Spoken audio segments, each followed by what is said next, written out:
好，我们现在画这个第一朵荷花。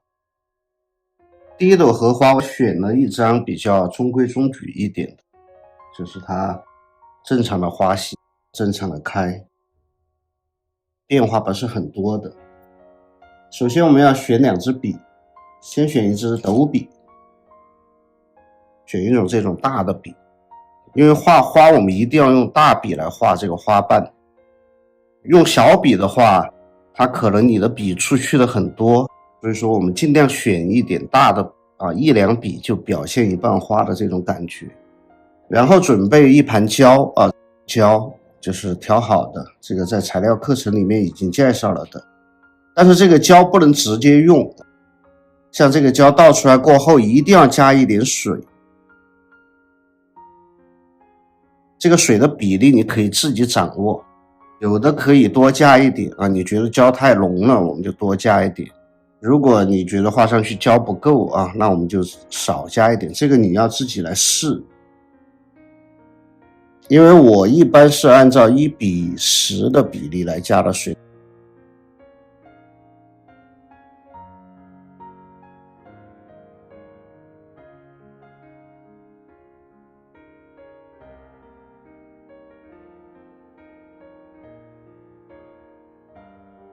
先整支笔蘸胶，把这个胶要蘸饱满笔上全部都要有。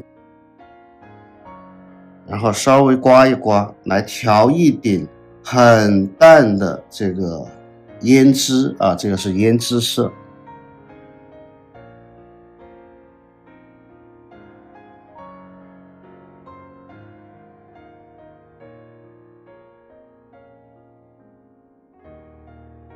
其实就是让胶有一点点颜色但是几乎这个颜色可以忽略不计。现在是要控制笔上的水分不要太湿，但是也不能把这个笔舔得太干。然后笔尖调一点点胭脂色，只是在笔尖有一点，但这个颜色也不能调得太浓。其实我们画花这个调色是很重要的，如果这个颜色调浓了，一笔下去这个颜色是化不开的，所以我们一定要调淡一点。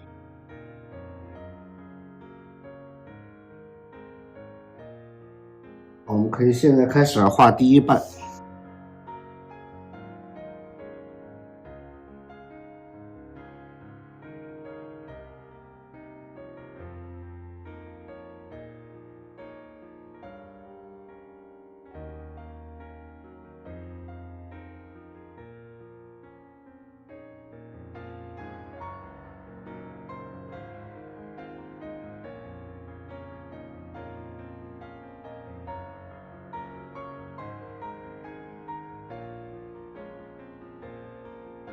这个第一瓣我感觉是胶稍微浓了一点点所以说我加了一点水，然后继续调，笔尖调一点。我们画第一瓣一般是找它没有遮挡的最前面的这一瓣来画，然后第二瓣。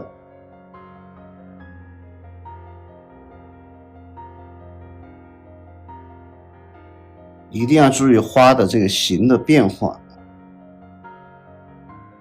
第三瓣。第二瓣没画完它里面还有笔，这个待会儿来画。我们先把这个翻过来的这种感觉都把它画出来。第三瓣是像这样包过来的，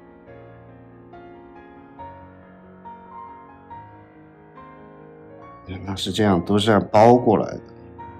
这个是第三瓣，然后第四瓣。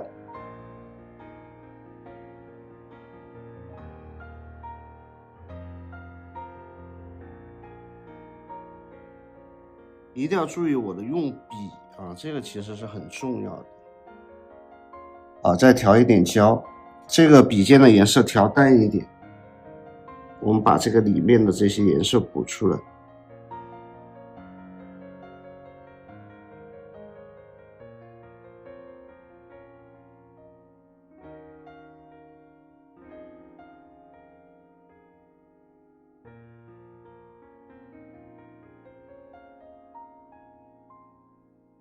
最开始我们画的这几笔啊，这一笔、这一笔、这一笔、这一笔，它都是靠花瓣靠外的，然后现在画的都是补充的里面的花瓣。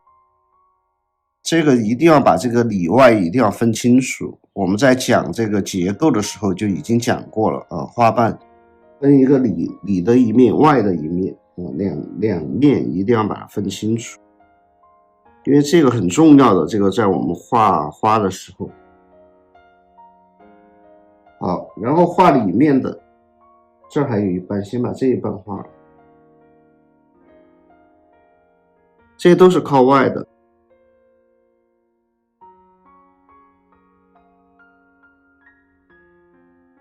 那我们在画的时候，这个形你看它一边画一边都在跑，所以说我们这个形要随时根据自己的画面调整，不一定一定要跟着图片来。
现在我都是在整理它的花型啊，前面的几步都是在整理它的花型。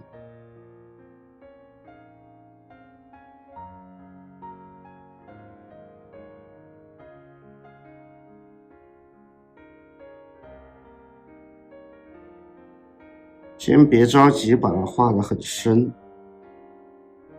先把这些花型给它整理出来啊，有一些，特别是前面几瓣，后面的我们可以不管它，因为我们讲了嘛，画画一定要讲虚实，就前面的实，后面的就要虚，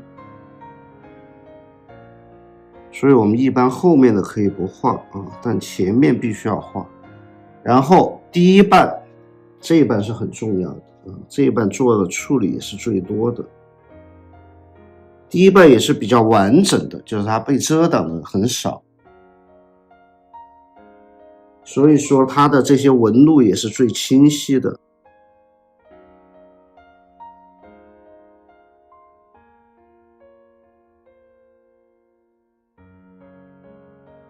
这个你可以你自己画的时候可以转一下纸啊，这个手顺一点，就像画这些线手顺一点，流畅一点，它会更好看。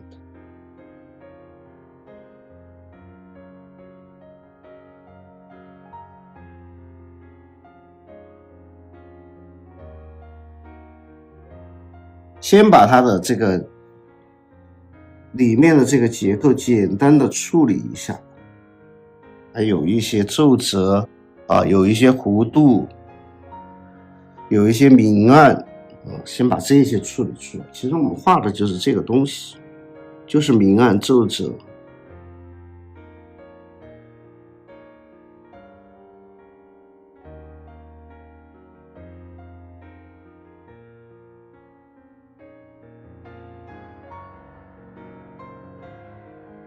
这个有点干了啊，纸已经有点干了，我动作要稍微快一点。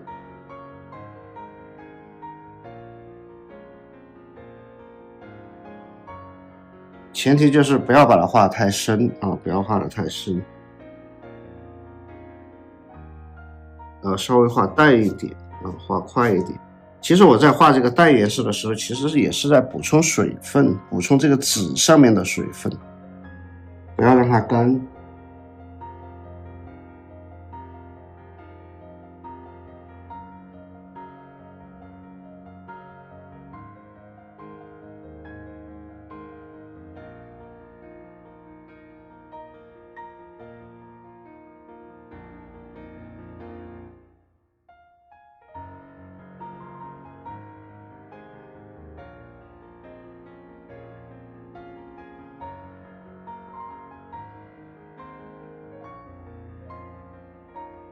然后一定要让它有过渡啊，你不能只是画了几根线在上面，然后它这个颜色没过渡，你看它颜色自然会跑，它都会有一点过渡的感觉啊。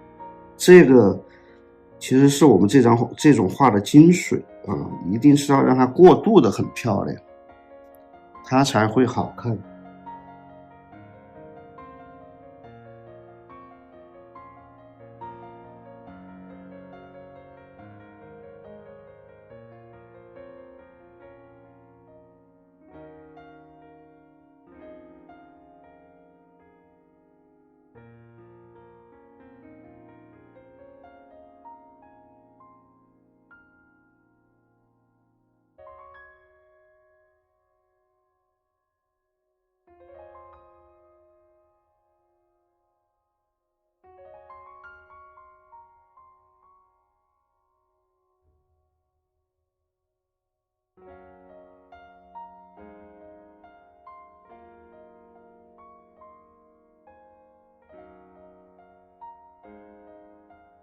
逐步的颜色可以加深一点啊，逐步的颜色可以加深一点，加深一点，先把这些最深的位置可以稍微提一下。这个颜色是逐步的在加啊，它不是一下就把它画得很深。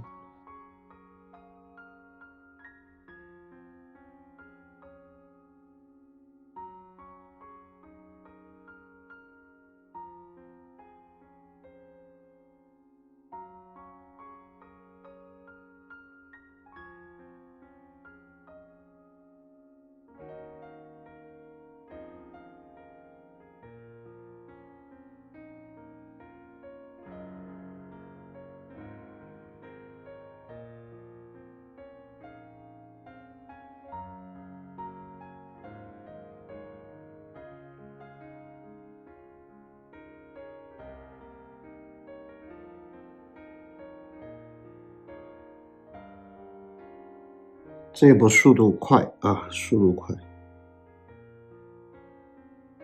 因为处理它不光是处理一点点，也不是处理1-2遍啊，有时候要处理很多遍。你像我有些地方，你看像这些地方，我现在处理5-6遍了，其实都还不够的。但是如果你动作不抓紧的话，它容易干，主要是怕它干。干了过后你再去画它，效果就不好。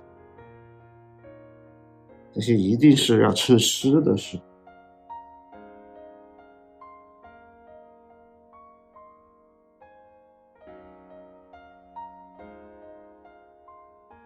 这一点点是要很深的啊，最深的位置，这张画就是这一点。所以我们先把这一点画深一点，然后其他的地方我们可以让它模糊，有些地方就让它模糊，像这些地方把它模糊一点，其实也还不错。我们就是边画的时候边来看，自己来调整这个效果。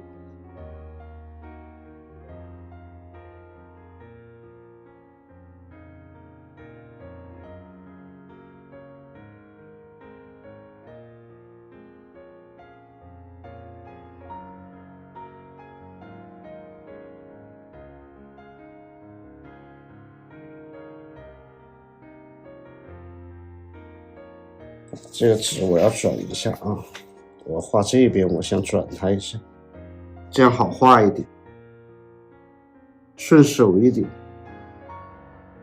因为我大概的形我已经把它分出来了，我们现在只是在调整。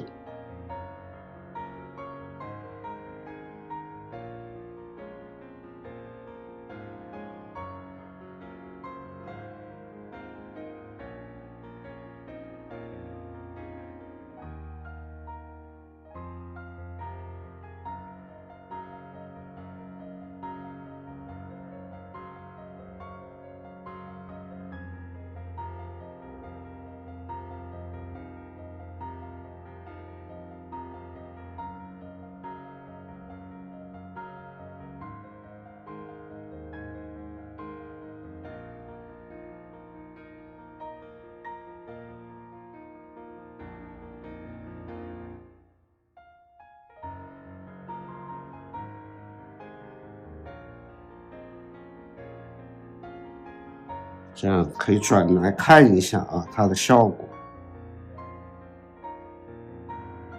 现在觉得这个地方是有一点没交代清楚啊，没交代清楚。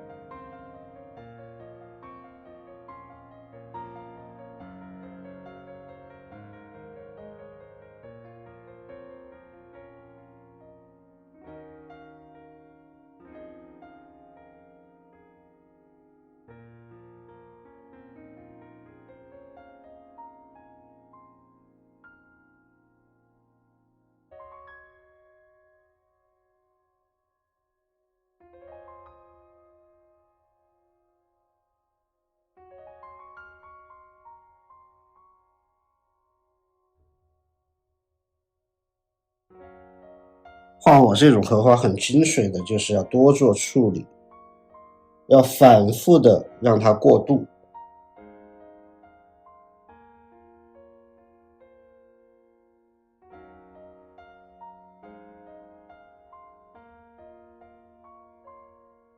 你看，比如说深色的地方，你看我反复的在画，它画一点，它又跑一点，跑出去的其实就是过渡。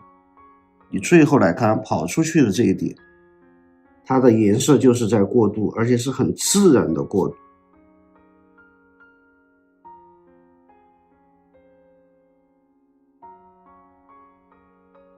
待会儿我们的花心是在这个位置，花蕊。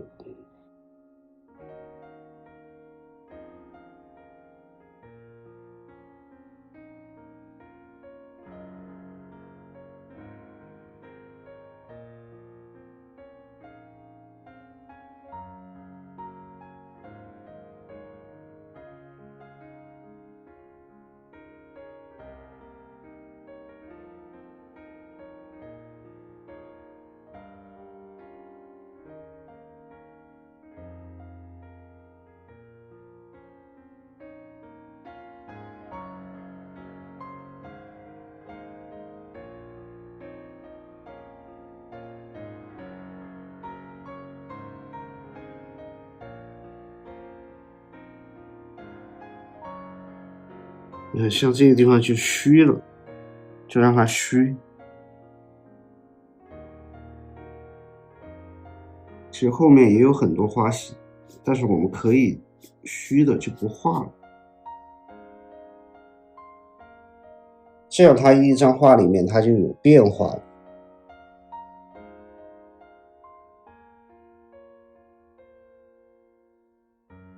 再来加深色的地方，现在深色的地方，一个就是这一点，这一点一定要把它画深一点。然后就是这个地方，这一点。待会儿我们还可以换一支更小的笔来提一点深的线。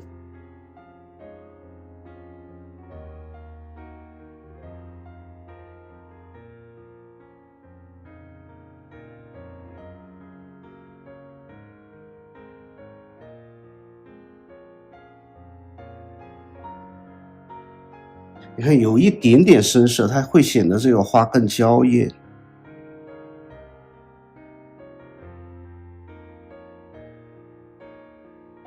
但是我不建议同学们一来就画这个深啊，一来就把这个画得这么深。我们先画淡，其实淡的是最难表现的啊，你要把淡的画好，然后最后再来画这个深，提一点点深，它就会很灵动。如果你一来就把颜色画得很深啊，很红，其实这个花它也不好看。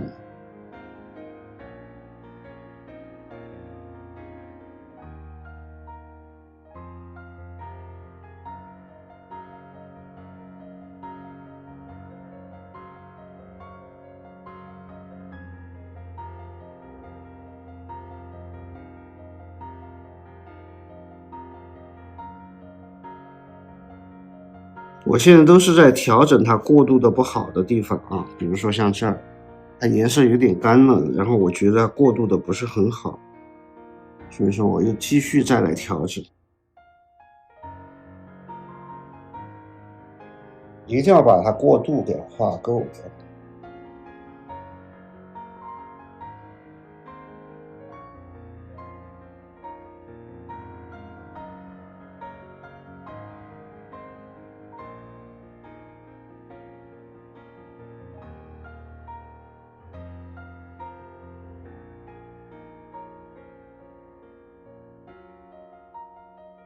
其实像这朵花还算是简单的，有些花复杂的可能画得更久，那这朵花还不算太复杂，比较简单。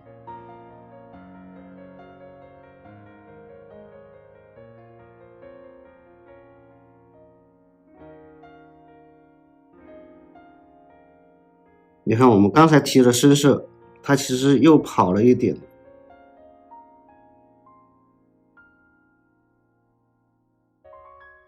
这些都没关系，它不跑才有问题啊！它跑了是好事，跑了你就再，如果它跑的没有你想要的这种型的，我们就再加就行了啊。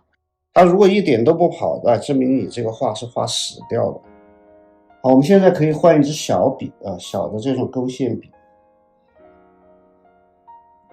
这个我就来讲呢，我们就是可以勾一点这种很深的线，来提一下它有一些深色的地方啊。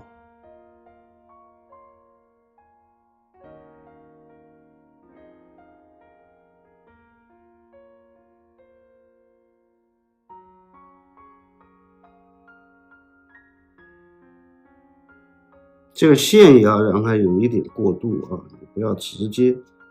我们还要用这支笔啊，来随时补充一点它外面的这个过渡。线要注意它的质量啊，这个线的质量很重要。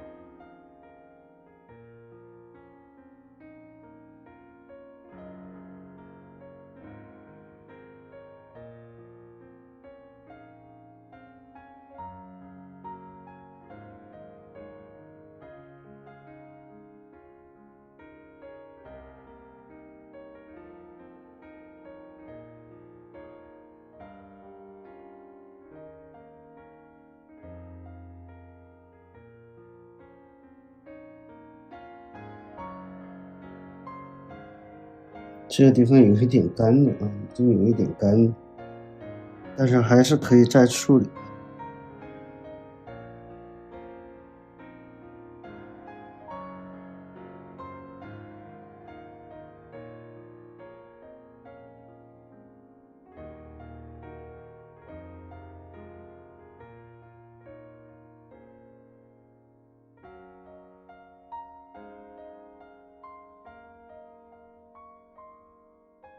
好，然后我们接下来要画花心。好，画花心我们还是要准备一支这种小一点的笔啊，中号笔。先打湿，调焦，然后准备几种颜色啊，藤黄、花青、胭脂，还有一点山绿。它基本上是这几种颜色调出来的啊。先藤黄加花青，花青少一点啊，藤黄多一点，加一点这个胭脂，再加一点山绿。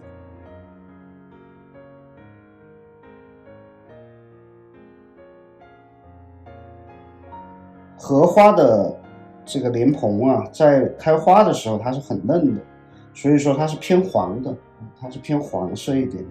你不要把它画得太绿了啊，也不要把它画得太黑。有的时候黑，你看见了黑，它是因为它没有光。它是因为是在这个花瓣把它包住的，所以可能呈现的比较黑，其实它是比较偏黄的啊，比较浅色的。好，这个也是要趁这个纸还没干的时候来画啊。现在我摸了一下，它没干。先找它的位置，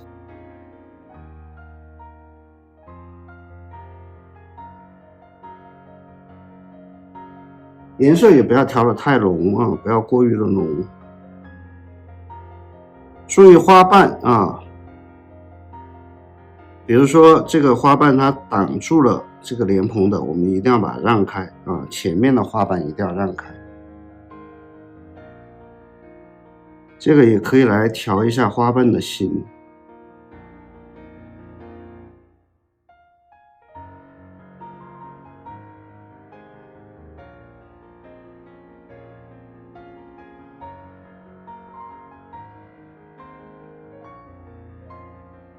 然后往下面画啊，下面画我们可以稍微的加一点，因为它是两个面嘛，莲蓬有个这个正面，然后还有一个侧面，侧面它就比较深了，因为它被这个花瓣挡住了光啊，比较深。我们可以加一点花青，再加一点胭脂，稍微深一点的是。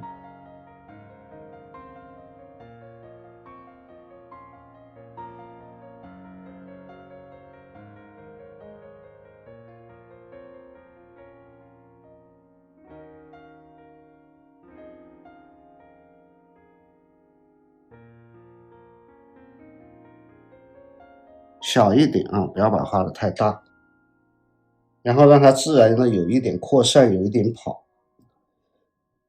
现在要准备一个干净的盘子，太白色啊，就是像这种太白色都可以啊。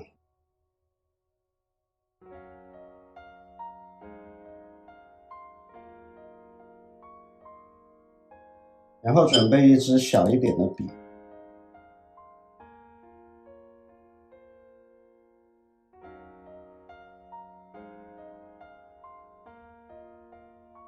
先调一点白，不要调得太浓了，稍微淡一点。这个是来点这个莲子。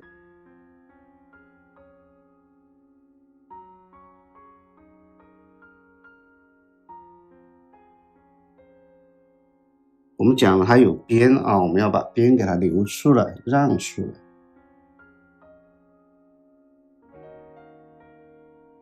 这个不用点得太浓啊，一定要淡一点。然后注意它的聚散啊，排布要均匀。好，点完了过后，我们调一个咖啡色。咖啡色是怎么调的呢？藤黄、朱标加墨。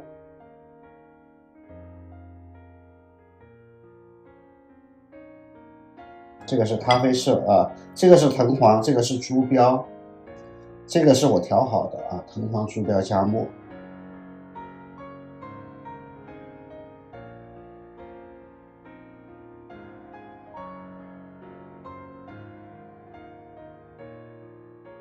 你看调出来的颜色就是这种。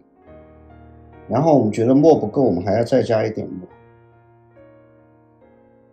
你就直接用这个颜色啊，朱标，来，我重新调一个朱标，加一点藤黄，这颜色要调出一定的浓度啊，要调出一定的浓度，就是不能太轻调的。然后加墨，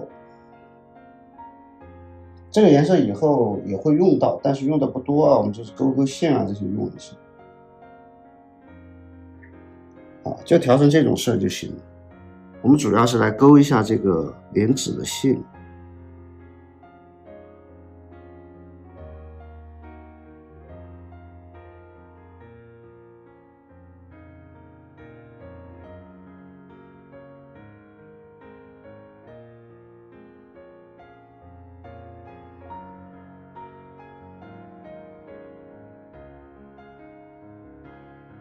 这个线你其实不勾也可以，因为点了花蕊过后，它这个线不一定看得见。但是我觉得勾一下呢，我自己觉得啊，它要丰富一点，里面要把莲子的这个点点出来。然后我们这个莲蓬里面还有一些结构的变化啊，我们围着每一个莲子再去多勾一根线或者2根线。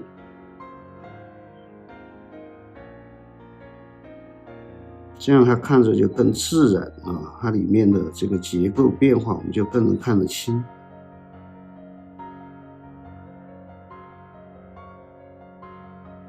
好，然后下面这些有皱褶勾一下，这个不是画了有荷叶边了吗？它有荷叶边，它就会有一些皱褶，我们勾一下。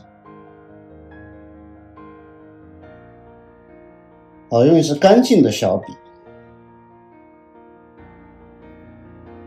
然后直接点啊，这个颜色来，我们这样来调，给大家看，直接点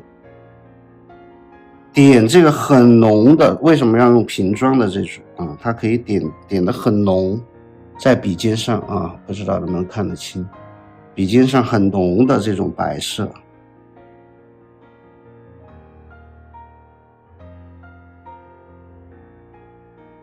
然后来点它的花蕊。这个基本上画几点就要去补充啊，画几点就要补充。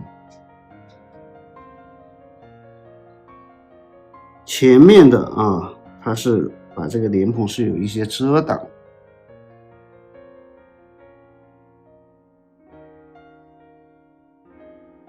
而且你看我是一组一组的在画啊，你看4个一组，3个一组，这5、6个一组啊，它是一组一组的组成的。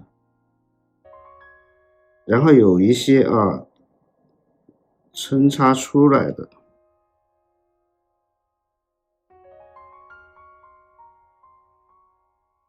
点这个很有意思。你看它是呈水滴形的啊，它不是完全的圆形啊。你看我都会往下拉一下。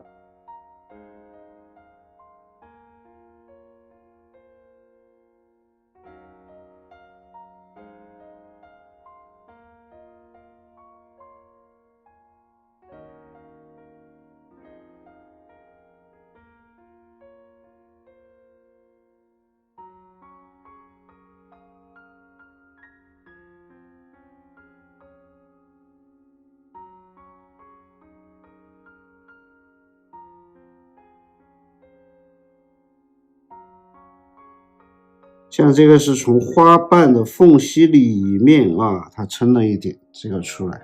这个其实是我们有些地方画的比较深，比如说这儿啊，我们要挡它一下。我觉得这个线你看它没跑啊，它有点死，我们挡它一下。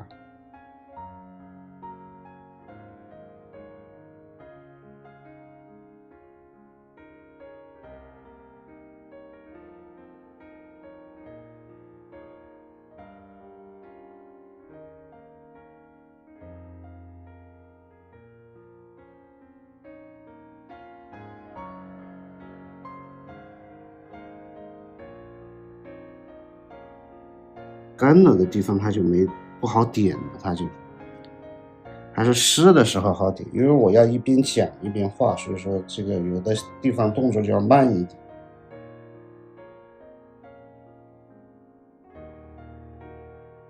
好，现在加一点藤黄啊，就在这个白里面直接加这个藤黄色，然后在盘子上面调一下。我这个藤黄色有点干了啊，我要加一点水来调。如果是稀的藤黄色啊，它就可以直接调。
这个直接加水调啊，不能加胶。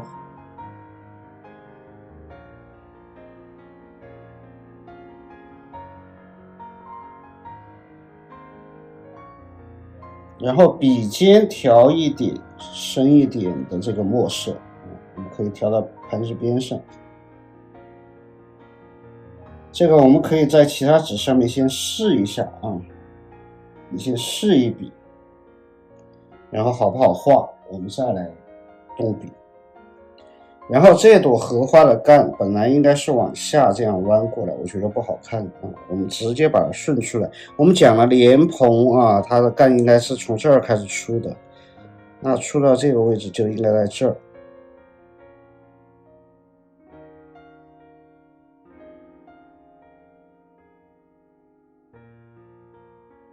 因为这个纸现在是方的，待会儿我要教大家怎么把这个纸变成圆形，因为我觉得画荷花它圆的要好看一点，方的不是这么好看。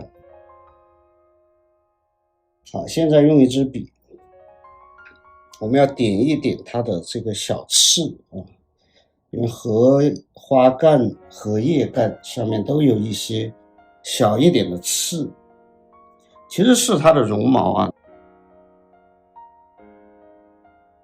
我们可以来表现一点点，这个是有需要再表现啊。像这个干，我觉得有必要画一点，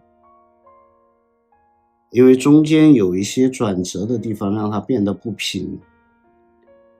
我们去注意它的笔意去了啊，就没有去怎么管它的形。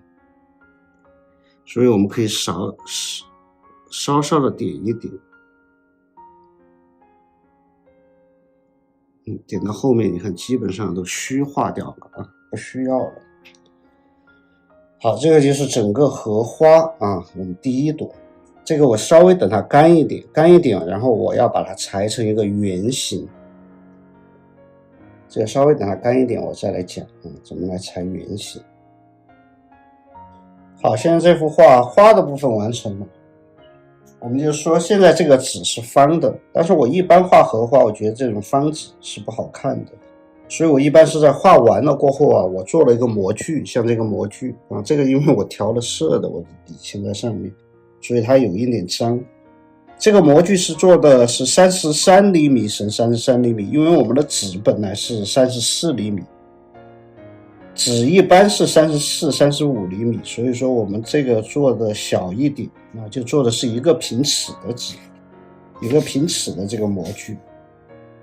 你们如果是要这样做，最好是做这种透明的，因为透明的有个什么好处，我们可以看得见它的画，因为这个地方你看边缘它还有位置我们还可以往这边靠可以来调整它的位置，下面也可以这样可以调整它的位置，这样它这个圆形我们能看得见这个花，到时候我们裁出来的是怎么样的有时候可以把花瓣，比如我们花瓣画的比较高，把花瓣裁一点都没关系。这样比好了过后拿这个铅笔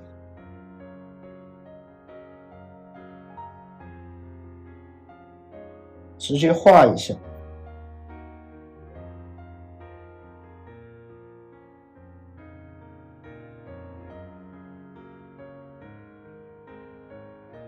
这样拿起来，你看我们就能够看得见它是一个圆的一个圆形。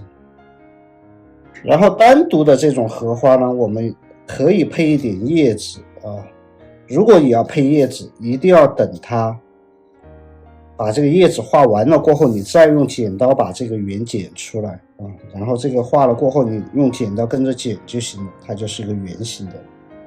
如果不画叶子就这样剪了，然后提个款它也就是一张完整的画。像我们这张画提款应该提到这个位置，2个印章一上一下2个印章，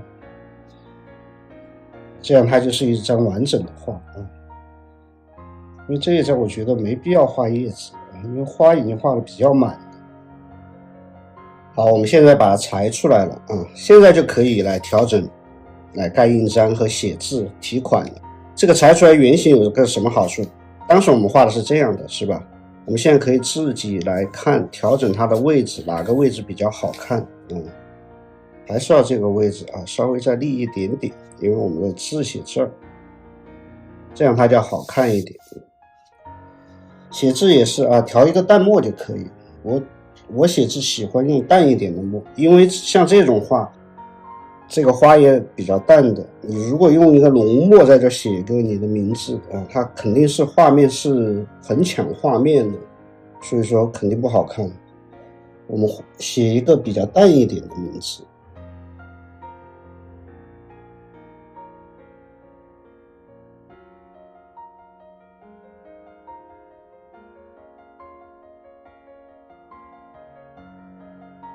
笔尖可以调一点稍微深一点点的墨，但是不能太，也不能是浓墨只是说比淡墨深一点点。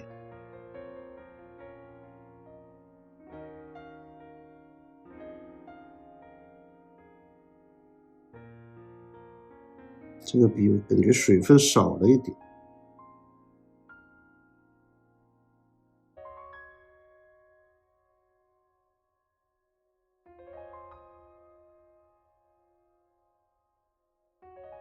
我这个笔的锋有点长所以说写字可能不是那么好看不是那么好写好，现在就是盖印章。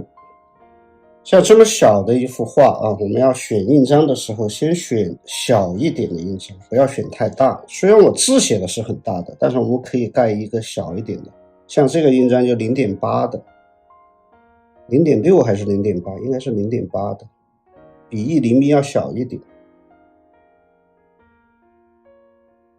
这2个印章，这个是姓名章它是要盖这儿的，然后还可以盖个闲章，像画荷花我们可以盖个佛像的印章像这种佛像的印章小条章盖在这个位置。选个3方章，然后盖印章之前我们要垫一个稍微硬一点的，因为这个粘纸是很软的你一压它这个印章就可能会粘到一起去刻的这个东西，所以我们要一个硬一点的纸把它垫着。这个第一堂课我就把这些都给大家讲清楚同学们以后在自己作画的时候自己来提款，可以完整的画完一幅画。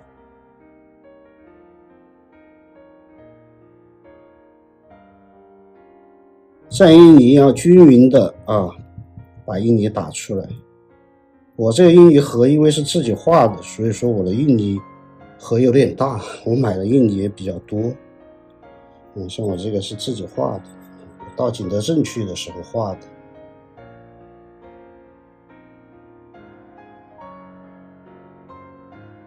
一定要把位置要找齐纸有点皱。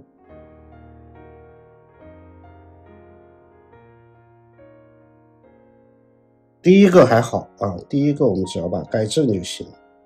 盖的时候就这样压就行了不要去来回的揉很多人盖印章喜欢来回的揉，别人刻印的时候这些线条这些都是有精神的，你那样来回的揉，它其实把别人刻的精神就弄没了你相当于是把线条弄粗了。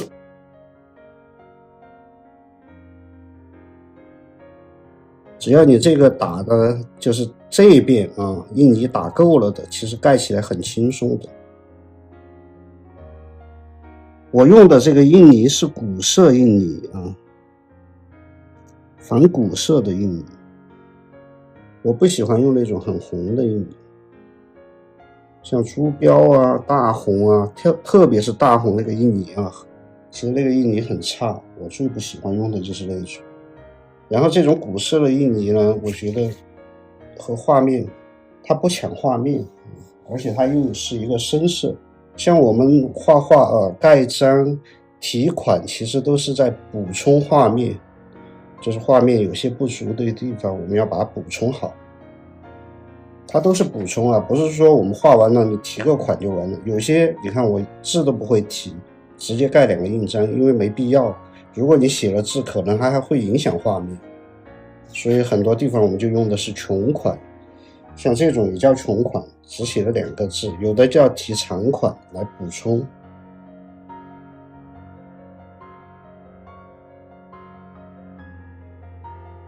所以题款的位置这些都是要自己好好看看的不是随便的去盖2个印章或者题2个名字就完了。好，这个我们就是盖在这个位置就行了。